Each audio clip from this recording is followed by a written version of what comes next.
ഊട്ടിയിലും യൂറോപ്പിലൊന്നും പോകണ്ട ഇങ്ങനെ റീൽസും ഫോട്ടോസും കാര്യങ്ങളൊക്കെ എടുക്കാൻ വേണ്ടിയിട്ട്. ഇതുപോലത്തെ ഒരു ബ്രിഡ്ജ് നമ്മുടെ കേരളത്തിലാണെന്ന് നിങ്ങൾക്ക് എത്ര പേർക്ക് അറിയാം ഗൈസ്?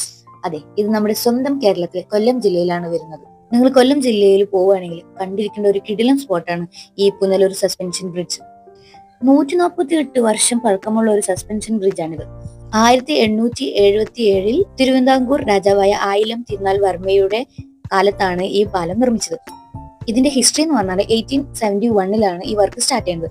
1877 ഈ വർക്ക് ഫിനിഷ് ചെയ്യുന്നത്. ആൽബർട്ട് ഹെൻറിയ എന്ന ആർക്കിടെക്ചറിന്റെ കീഴിലാണ് ഈ തൂക്കുപാലത്തിന്റെ പണി പൂർത്തിയാക്കിയത്. ഈ തൂക്കുപാലത്തിലുള്ളത് ഭാരമുള്ള നട്ട്സും ബോൾട്ടും ഒക്കെ സ്കോട്ട്ലാൻഡിലെ ഒരു സ്റ്റീൽ കമ്പനി നിന്ന് നിർമ്മിച്ചതാണ്. അവിടുന്ന് കപ്പൽ വഴി കൊല്ലം, തങ്കനശ്ശേരി, തുരുമുക്കം എത്തിച്ചിട്ട് അവിടുന്ന് ആനവണ്ടിയിലാണ് പുനലൂരിൽ എത്തിച്ചത്. പിന്നെ ഈ കാണുന്ന കല്ലില് കരിങ്കല്ല് പോലെ നിർമ്മിച്ചത് പാലത്തിന്റെ ബോർഡർ, അത് ഈ മധുര, ചെങ്കോട്ട, തെങ്കാശി അവിടെയുള്ള ആശാരികളെ വെച്ചിട്ടാണ് ഇത് ഫുള്ളായി നിർമ്മിക്കുന്നത്. ഈ ചെങ്കലിന്റെ ജോയിന്റ് വന്നിട്ട് രണ്ട് സൈഡും, അതായത് സ്റ്റാർട്ടിങ്ങിലും എൻഡിങ്ങിലും ഓപ്പോസിറ്റ് സൈഡ് ആയിട്ട് 2 കിണറുണ്ട്. അങ്ങനെ ടോട്ടൽ 4 കിണറുണ്ട്. ഈ 4 കിണറായിട്ട് ജോയിൻ ചെയ്തിട്ടാണ് ഈ പാലം ഫിനിഷ് ആക്കിയിട്ടുള്ളത്. 20 അടിയോളം നീളവും 400 അടിയോളം വീതിയും ഉണ്ട് ഇതിന്. ആ കാലത്തെ എഞ്ചിനീയർ വിസ്മയാണ് ഈ ബ്രിഡ്ജ്.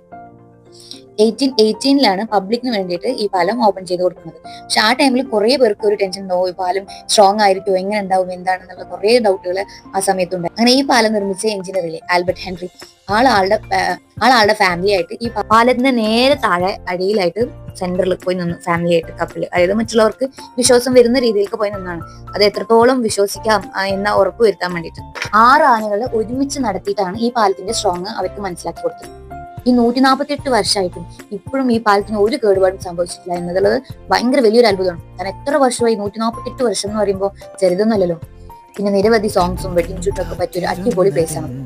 ഞങ്ങൾ പോകുമ്പോൾ ഒരു ഉച്ച ടൈമൊക്കെ ആയതുകൊണ്ട് വലിയ ക്രൗഡൊന്നും ഉണ്ടായിരുന്നു. തിരക്കൊന്നും ഇല്ലാത്ത സമയത്തേക്ക് നമുക്ക് നല്ല ഫോട്ടോസും റീൽസും കാര്യങ്ങളൊക്കെ എടുക്കാൻ പറ്റുക. നിങ്ങളൊക്കെ പോകുമ്പോൾ കൂടുതലും ഈവനിങ് ടൈമിലൊക്കെ വരാൻ നോക്കണം കേട്ടോ. ആ ടൈമിൽ നല്ല ഫോട്ടോസും റീൽസും ഒക്കെ കിട്ടും നമുക്ക്. നല്ല ലണ്ടൻ ബ്രിഡ്ജിലൊക്കെ നിൽക്കുന്ന പോലെയൊക്കെ ആയിട്ട്. ഇവിടെയൊക്കെ എൻട്രി ഫ്രീ ഒന്നുമില്ല, ഫ്രീ ആണ് ഇവിടെ. കൊല്ലം ആൻഡ് വർക്കല ആ ഭാഗത്തേക്കൊക്കെ വരികയാണെങ്കിൽ കാണേണ്ട മസ്റ്റ് ഒരു പ്ലേസ് ആണിത്. പുനലൂർ KSRTC സ്റ്റാൻഡിന്റെ അടുത്തായിട്ടാണ് വരുന്നത്. അപ്പൊ ഇത്രയേ ഉള്ളൂ. Tata, bye bye. ഇനി അടുത്ത വീഡിയോസ് കാണുന്നവരെ ബൈ ബൈ. സബ്സ്ക്രൈബ് ചെയ്യണം, ന്യൂ ചാനലാണ്, മാക്സിമം സപ്പോർട്ട് ചെയ്യണം, ഷെയർ ചെയ്യണം, ലൈക്ക് ചെയ്യണം. Thank you.